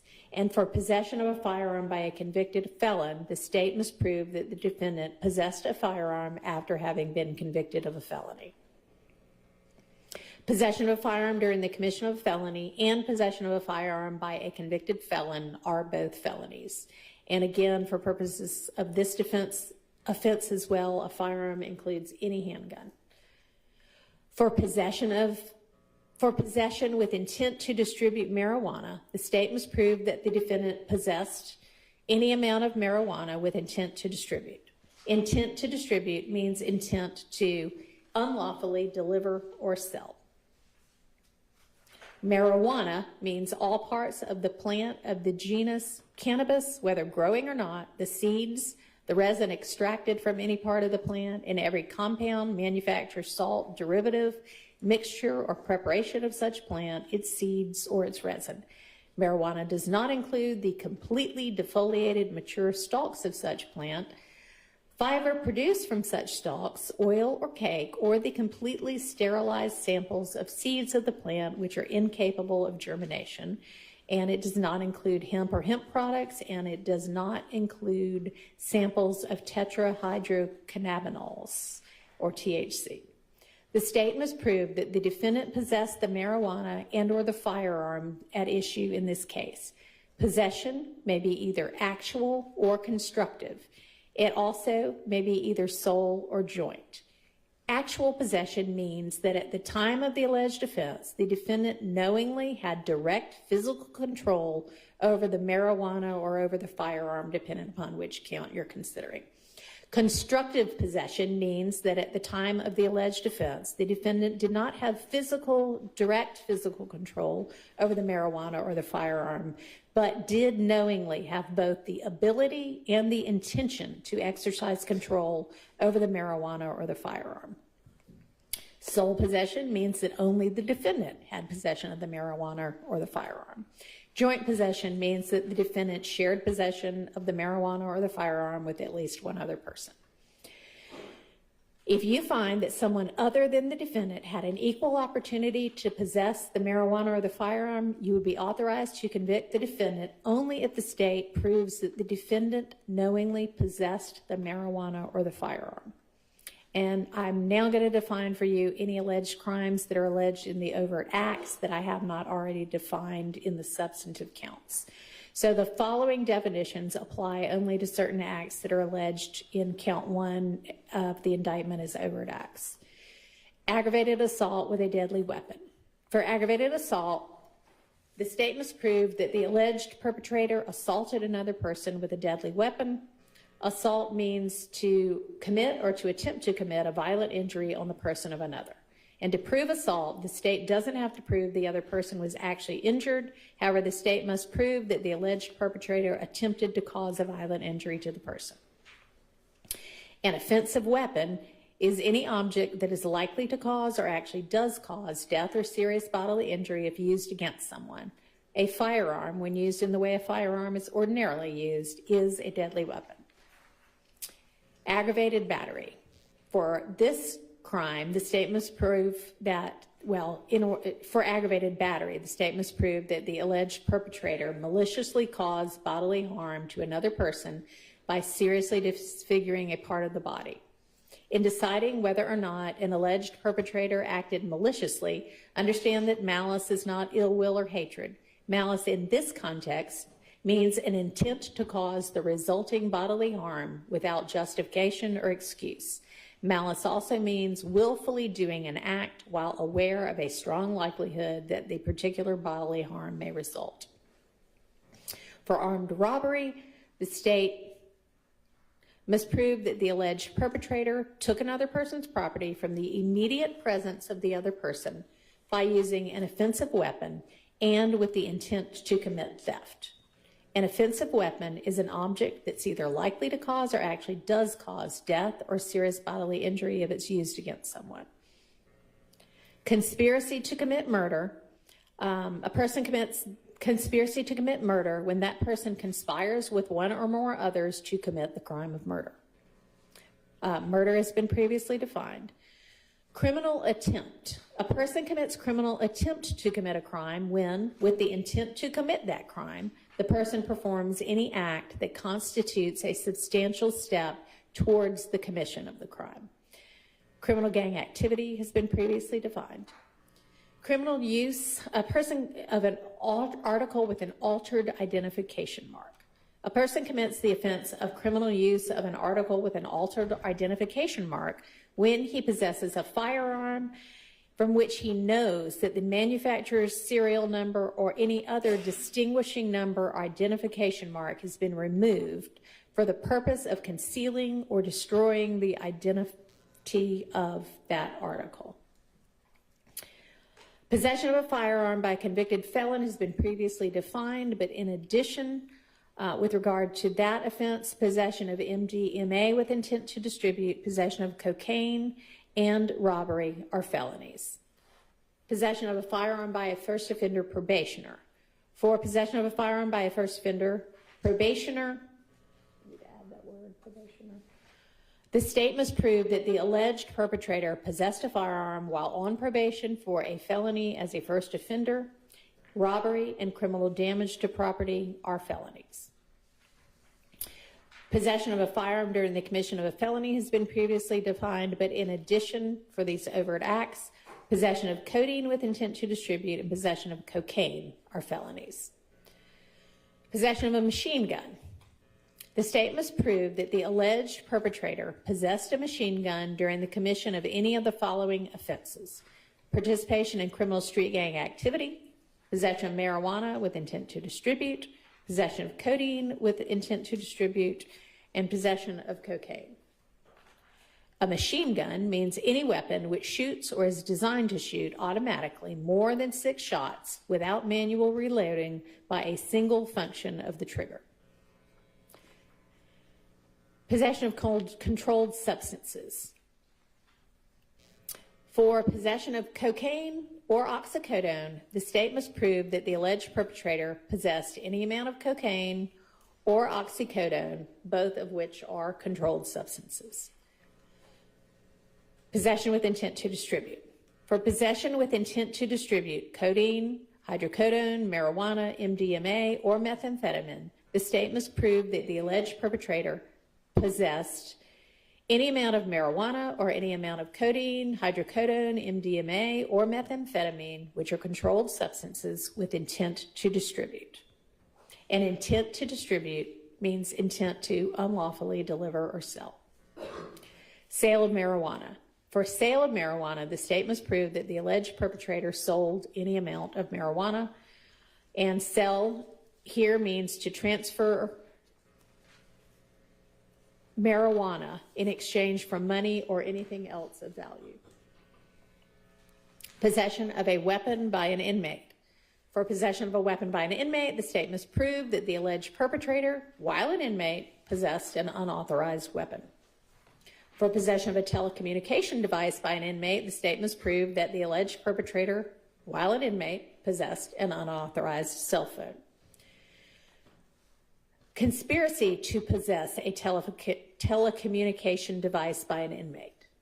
A person commits conspiracy to possess an unauthorized telecommunication device by an inmate when that person conspires with one or more others to commit the crime of possession of a telecommunication device by an inmate. For terroristic threats, the state must prove that the alleged perpetrator threatened to commit a crime of violence and that the threat was made.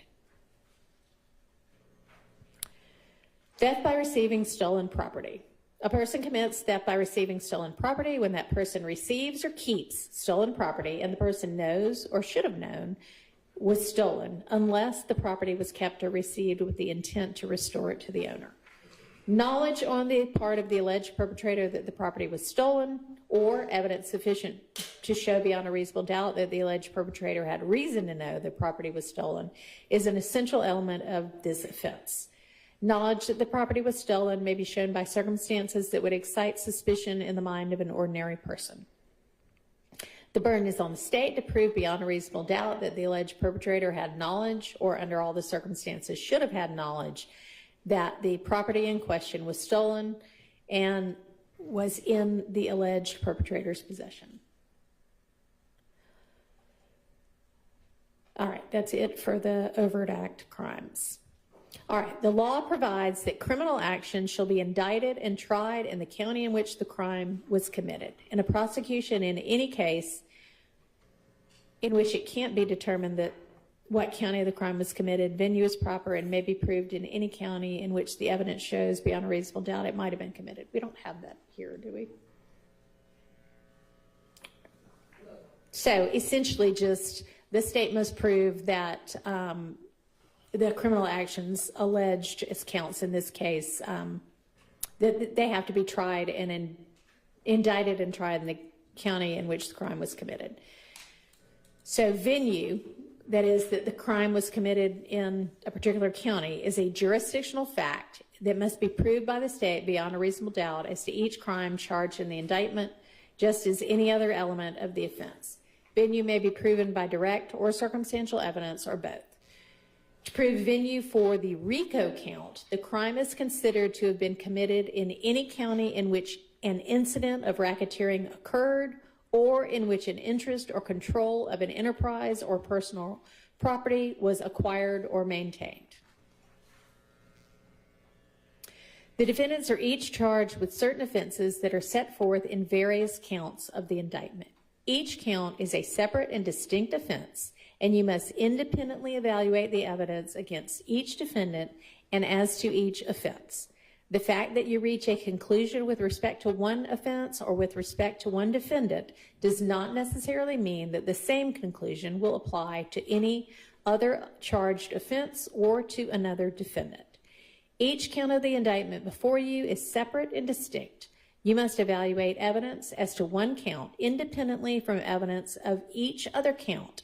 You must evaluate the evidence as to each defendant independently, and you must render a verdict as to each count and as to each defendant individually. If, after considering the testimony and the evidence presented to you, together with the charge of the court, you should find and believe beyond a reasonable doubt that the defendant in Fulton County, Georgia, committed an offense as alleged in the indictment, you would be authorized to find the defendant guilty of that offense. In that event, the form of your verdict for that offense would be to find the defendant guilty. If you do not believe the defendant is guilty of an offense as alleged in the indictment, or if you have any reasonable doubt as to the defendant's guilt of that offense, then it would be your duty to acquit the defendant of that offense.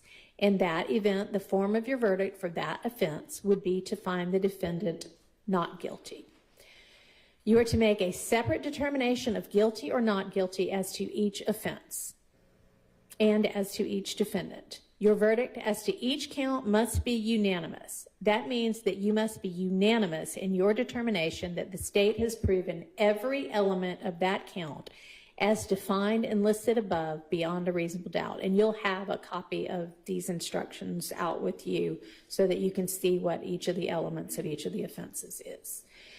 Again, the elements are listed above where the crimes are defined, and you must be unanimous that each element has been proven. Let me explain what that means for a few of the elements for count 1 a bit more specifically. And that's the conspiracy to violate the RICO Act. You must be unanimous as to the pattern of racketeering activity that the defendant agreed would be committed. But because count 1 is charged as a conspiracy to violate the RICO Act, it's not required that the state prove that any conspirator actually committed an act of racketeering activity. And on the overt act element, you must be unanimous that a conspirator committed an overt act after May 10th, 2017 to further a criminal objective of the conspiracy. And you would note on your verdict form that and any other overt act committed in furtherance of the criminal conspiracy to which all 12 of you unanimously agree. By no ruling or comment that the court has made during the progress of this trial has the court intended to express any opinion upon the facts of this case, upon the credibility of witnesses, upon the evidence, or upon the guilt or innocence of either defendant. Your verdict should be a true verdict based upon your opinion of the evidence according to the laws given you in this charge. You are not to show favor or sympathy to one party or the other. It is your duty to consider the facts objectively, without favor, affection, or sympathy to either party. In deciding this case, you should not be influenced by sympathy or prejudice because of race, creed, color, religion, national origin, sexual preference, local or remote residence, or economic status for or against any party. One of your first duties in the jury room will be to choose one of you to be the foreperson. The foreperson will manage your deliberations and will sign the verdict to which all 12 of you freely and voluntarily agree. You should start your deliberations with an open mind. Talk with each other and consider each other's views. Each of you must decide this case for yourself, but you should do so only after discussing and considering the case with your fellow jurors. Don't hesitate to change an opinion if you are convinced that it's wrong. However, you should never give up an honest opinion simply to be congenial or to reach a verdict solely because of the opinion of other jurors. During your deliberations, you must not communicate with anyone other than your fellow jurors about this case. You are not permitted to conduct any research about this case, including persons, places, or legal concepts mentioned during the trial. And these rules apply not only to in-person communication, but also to communication or research using cell phones, text messaging, websites, blogs, or social media of any kind. Whatever your verdict is, it must be unanimous, that is, agreed to by all. The verdict must be in writing and signed by one of your members as the foreperson, dated and returned to be published in open court. During your deliberations, any communications from you to the court must be in writing, signed and dated by the foreperson, and given to a bailiff. And let me add that given that the evidence is closed, my ability to respond to questions may be limited. Evidence that was admitted by audio or video recording can only be played here in the courtroom, so any request to review or listen to that evidence again must be made in writing by you to the court, and then it'll be replayed in the courtroom. And that is the end of my instructions. I'm going to excuse you all to the jury room now to elect your foreperson. Don't begin deliberations until you have the indictment, the evidence, and the verdict forms and some copies of this charge out with you.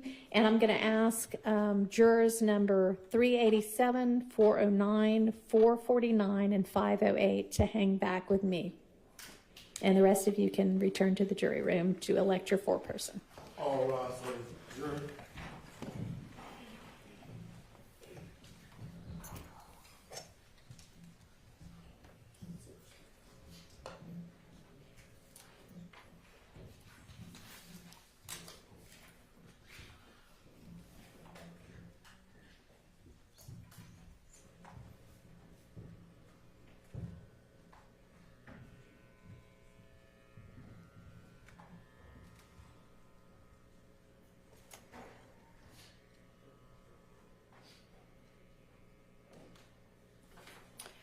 All right, y'all are the alternates in the case.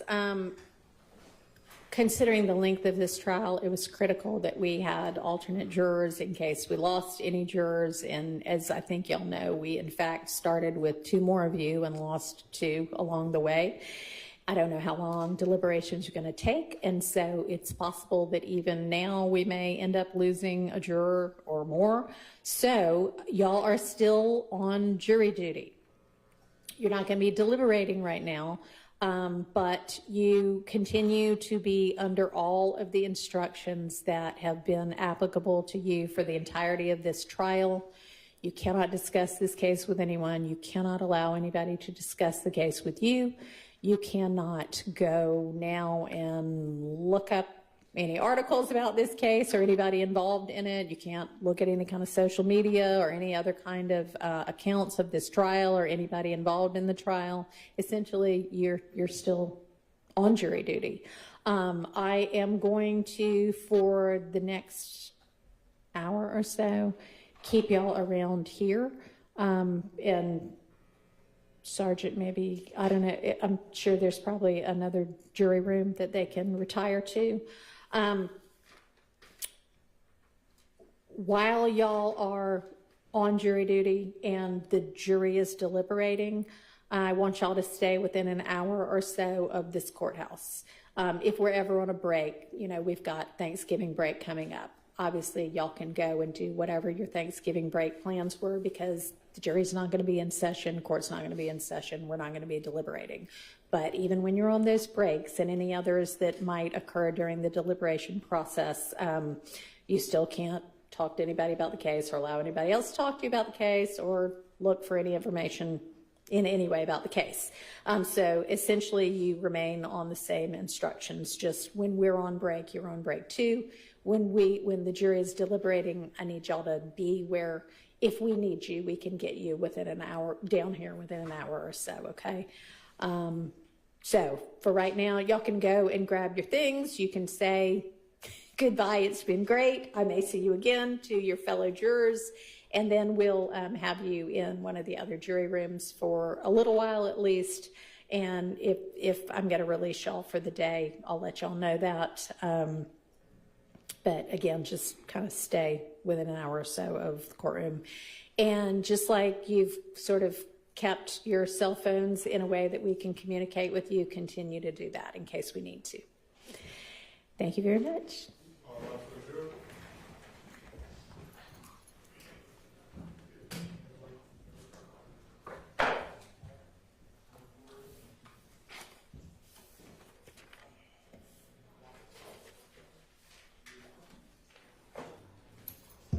Are there objections to the charge? Just a few things that we let Your Honor. Okay. On on page 2? Okay. When reading participation in criminal street gang activity for count 50, you said subsection 1 and not A. So I just wanted to Hang on a second. Let me get there. Page. Where are you talking about? So count 50, where it has participation in criminal street gang. Yes. You said section 1 and not A. Okay. Do you want me to call them all back in and say I meant to say A, or they'll have copies of this out there, and it'll be on the verdict form correctly? Yes, Your Honor. All right. That's fine. I didn't know if I had something different than what you had, and so I wanted to make sure that what I have in front of me was correct. Okay. Only as to page number 9, when you, last paragraph, any out-of-court statement, Hang on.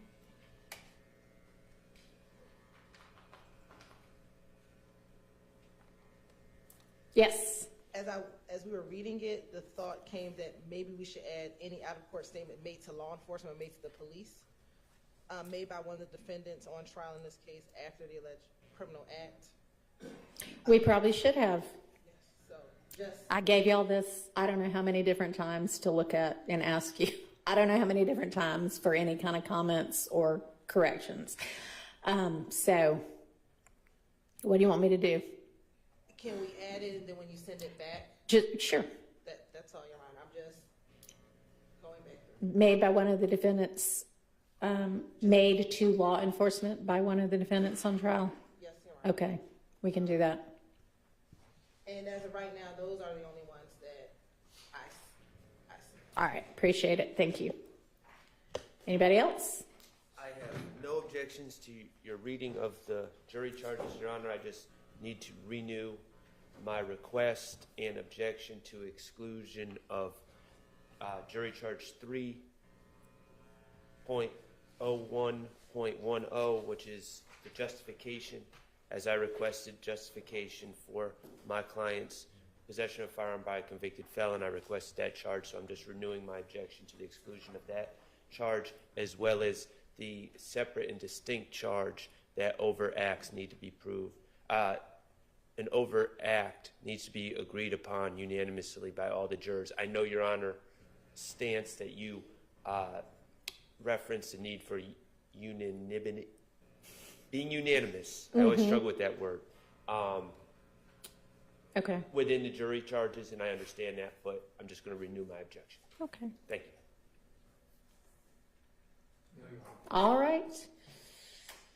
Then we will, y'all have agreed as to what evidence goes out?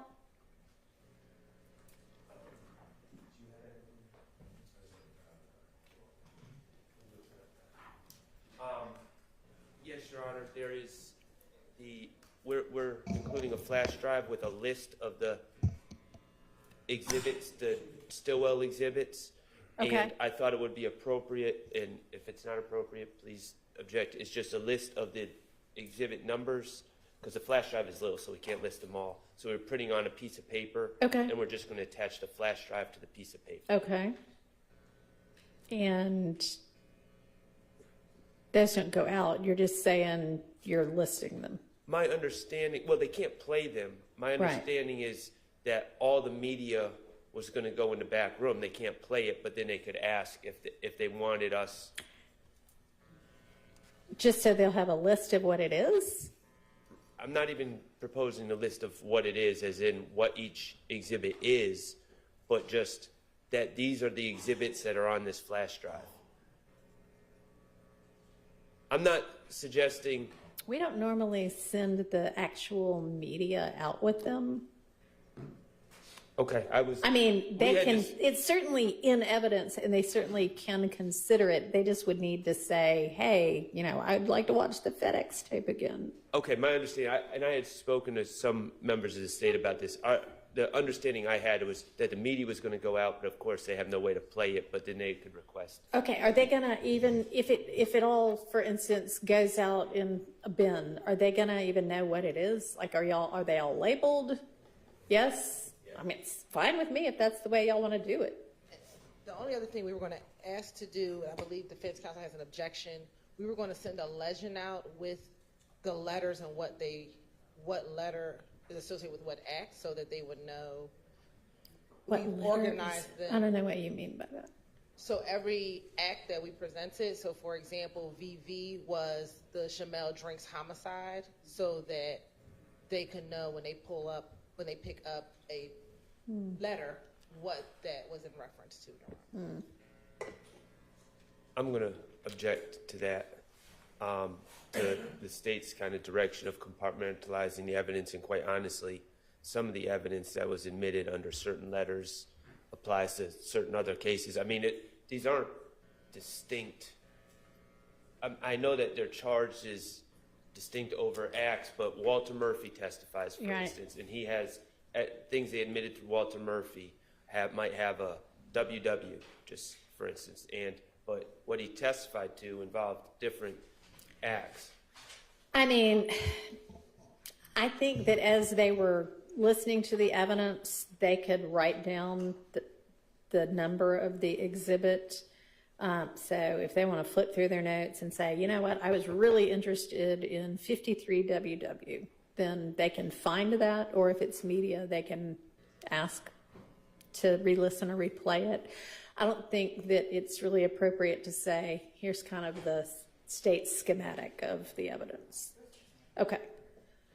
So have y'all otherwise agreed on what evidence goes out with them and what evidence doesn't? So I've been presented some case law this morning, and we've discussed it. I don't have any problem with the GBI reports going back. I know that was one bone of contention. I don't have any problem with the ME reports going back. We've been going back and forth about two issues: the CAD reports and the demonstratives. I'm objecting to both the CAD reports and the demonstratives going back. Okay. You wanna? I join in. Okay. Mr. Sharp's objection. All right. Does the state feel that the CAD reports or the demonstratives should go out? Yes, Your Honor, we have case law regarding demonstrative evidence Okay. that demonstrative evidence does go back to the jury and is not a violation of the continuing witness rule. Would you like to share that with the court? Yes, Your Honor. Okay. The state will cite Ruffin v. State, which is 333 Georgia Appeal 793, which is a 2015 case. Mm-hmm. Okay. And then how about the CAD reports? Is the objection, what's the objection to the CAD reports? Okay. And does the state have a position on that? Your Honor, the state does not believe that the CAD reports are a violation of the continuing witness rule, and we are looking, I thought we had the case on point, but we are looking for that case as well.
Does it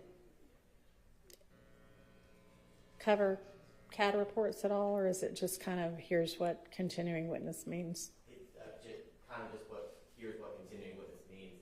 I couldn't find a case specific or on point as it relates just to It's hard to believe, honestly. You know? which leads me to the conclusion they go back. Yeah.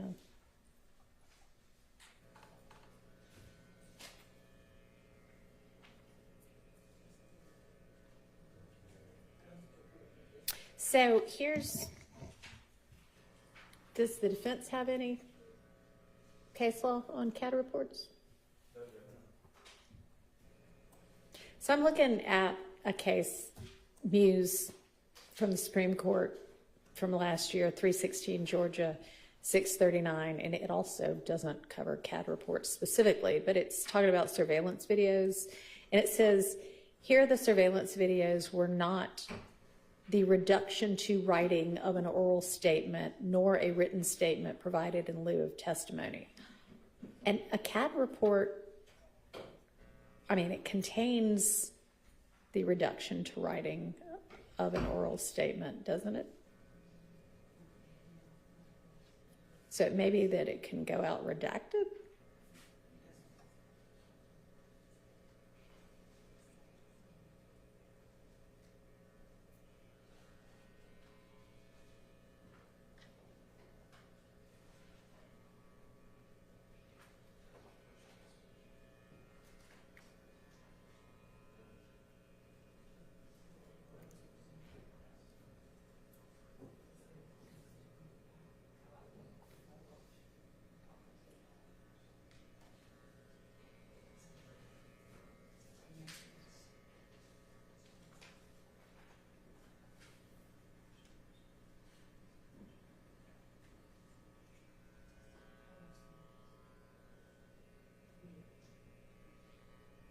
What does CAD stand for? Computer aided Dispatch.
I wanted to share this in case it helps. My thinking is with the arguments we've had on CAD reports and 911 calls, in our many days of going through upcoming exhibits, the court made determinations on testimonial versus non-testimonial with how we walk through and redacted. And so my understanding with the continuing witness rule is if a document is non-testimonial in nature, then it's not a reduction or substitute for the person's oral statement or testimony. In terms of that non-testimonial analysis is part of the genesis of the continuing witness rule. But, and that was why I wanted to share that. And this is coming from, I believe it's the same case that Mr. Abadi cited, the PATTA. Yeah. But that, I just wanted to share that because it just hit me that that pre-analysis, of course, with the CAD and 911 specifically, we have argued and the court has ruled on that part. That was all I wanted to share, Your Honor. There's another case, it's pretty new, it's Davis v. State, which is 371, Georgia Appeals 469, it's a 2024 case.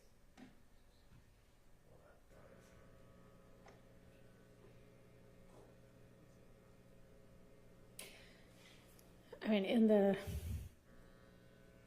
Paterazzi or whatever it is case, the continuing witness rule is inapplicable where the documented issue is original documentary evidence or where it's non-testimonial because it's not a reduction of or substitute for oral statements or testimony. It's certainly not a substitute for oral statements or testimony.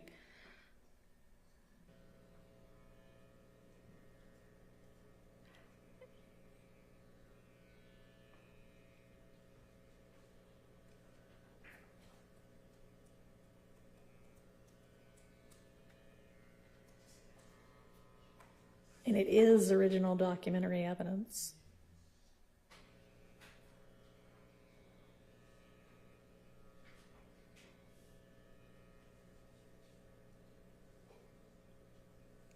And I think we already redacted out of every CAD report, at least since I've been involved, any hearsay, right?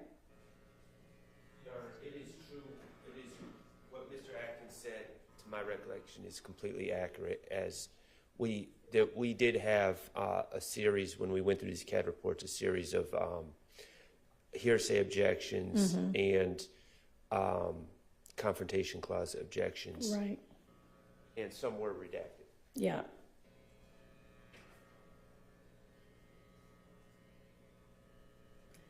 All right, so then I think it would be my conclusion that it is all right for them to go out as long as they're all redacted to cover the evidentiary rulings that I made previously, or that the predecessor court made previously. All right, did y'all, I hadn't had a chance to look at the demonstrative law yet.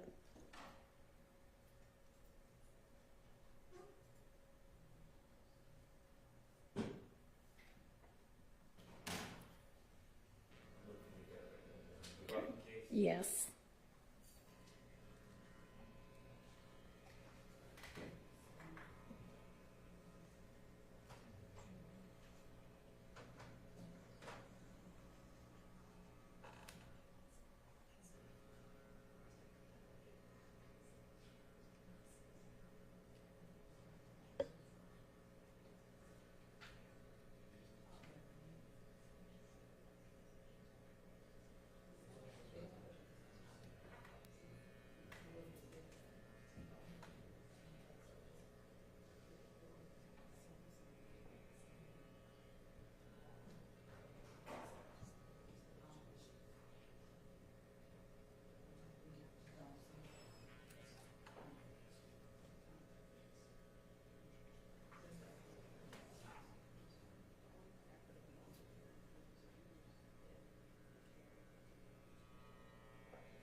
All right. My reading of reference is that demonstratives can go out with the jury?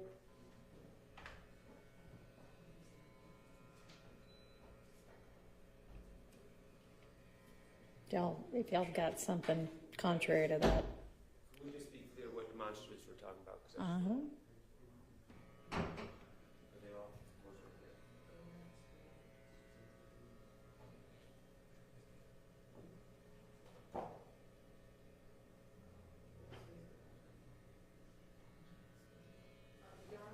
I believe there's some physical evidence that Ms. Weaver may have in her, She's got guns and drugs. for the drugs. Neither of those is going out to the jury. Okay. If you have pictures of them, those can go out.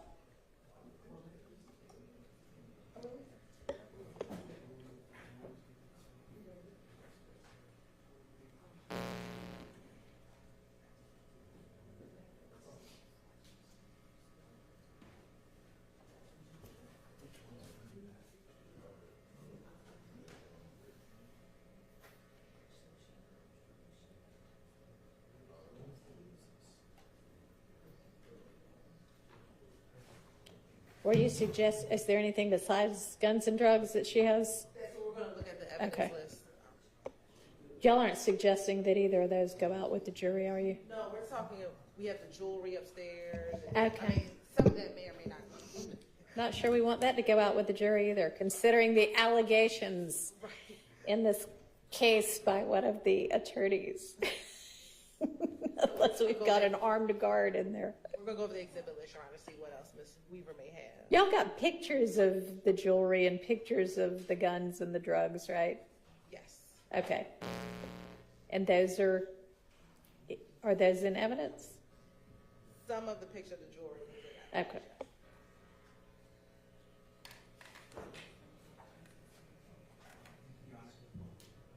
While that's being done, I have permission to just step out for a moment. Sure, absolutely. Yep. Thank you.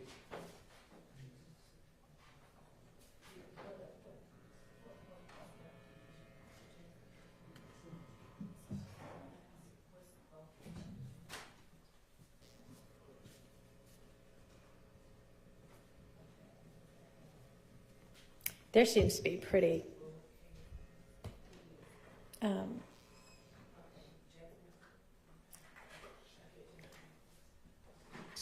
Excuse me, Your Honor. yes. Regarding Ruffin v. State, having looked at the demonstratives the state plant would like to send back to the jury, these are demonstratives that were, if not all, at least for the most part, I think all, produced by the state for use with their witnesses. Okay. Whereas in Ruffin, that was an anatomical chart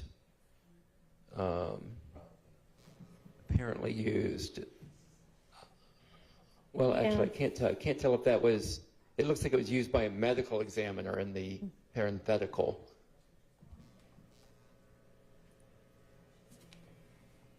So I'm looking at, it's a fairly old case from the late 90s, but it says items of demonstrative evidence. It's Gabbard versus State. Hang on.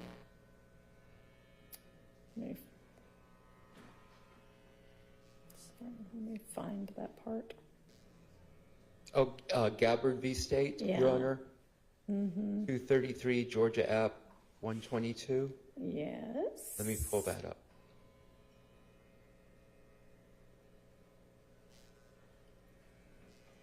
These were also anatomical drawings to illustrate victims' testimony.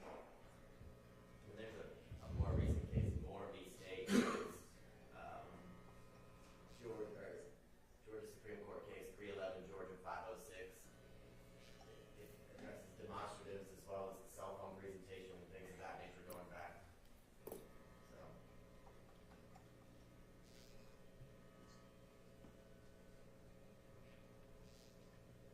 Sorry, was that Moore v. State? yes. Thank you. 311, Georgia 506. Thank you, Mr. Abate.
This case, Your Honor, I think it seems to imply that the lead detective is the one that prepared the PowerPoint summary that went out to the jury, not a demonstrative prepared by the state. Unless I'm reading it quickly, but it appears to be a distinction there. Okay, so I'm looking at a case, McKenzie versus State, 300 Georgia App 469. It says the continuing witness rule does not apply to demonstrative evidence designed to illustrate testimony given by witnesses.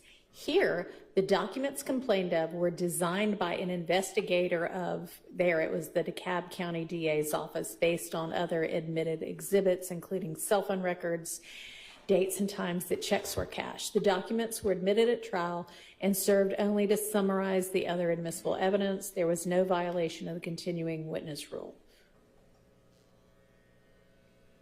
I mean, that was more like a summary document, but I guess that was demonstrative and summary.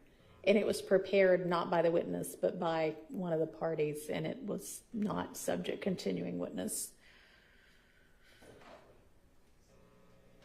Seems okay to me.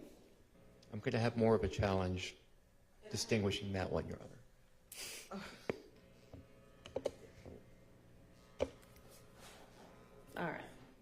Yeah, I don't know if I can do So I think, unless y'all come up with something else, that I'm going to overrule the objection to both the CADA reports as described, redacted, and demonstratives going out. Other. So there are some pieces of physical evidence, Your Honor, hats, Okay. other clothing items that we're having someone go to retrieve to bring them down. Okay. And I think by the time we retrieve that, gather everything, we'll be ready to All right. collect everything and have it sent back.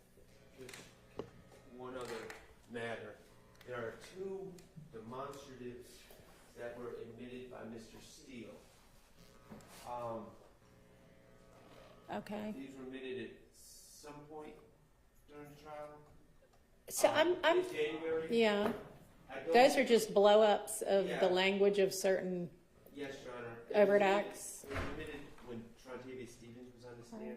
I don't particularly have a strong feeling one way or another about them going back. I'm not sure it's appropriate. I'm thinking those aren't needed because they're going to have the indictment itself out, and that's really just a magnification of certain of those items on the indictment.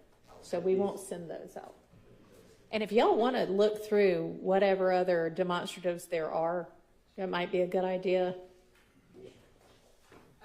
I feel like I asked y'all to do this several times, several weeks ago. They just went through it, I believe, Mr. Atkins is telling me. All right.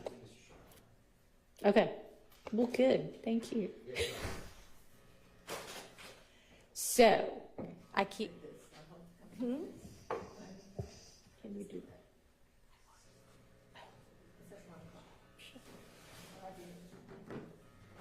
Oh, God, how's it already on this one? Yes. The state has used demonstratives which were the result of their writing during testimony. Right. I don't believe that those are covered under the case law that we're talking about. This is just literally writing in trial. I don't think that makes it a demonstrative.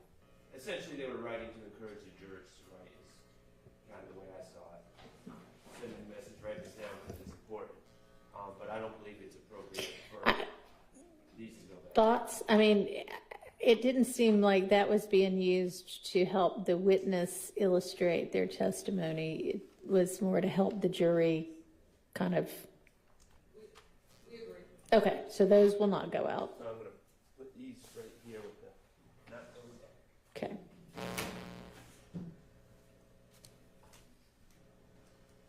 All right, let's take, y'all can continue to do this. Let's take a quick recess, though. And y'all do that during the recess, and then maybe we'll come back and once it's settled, okay?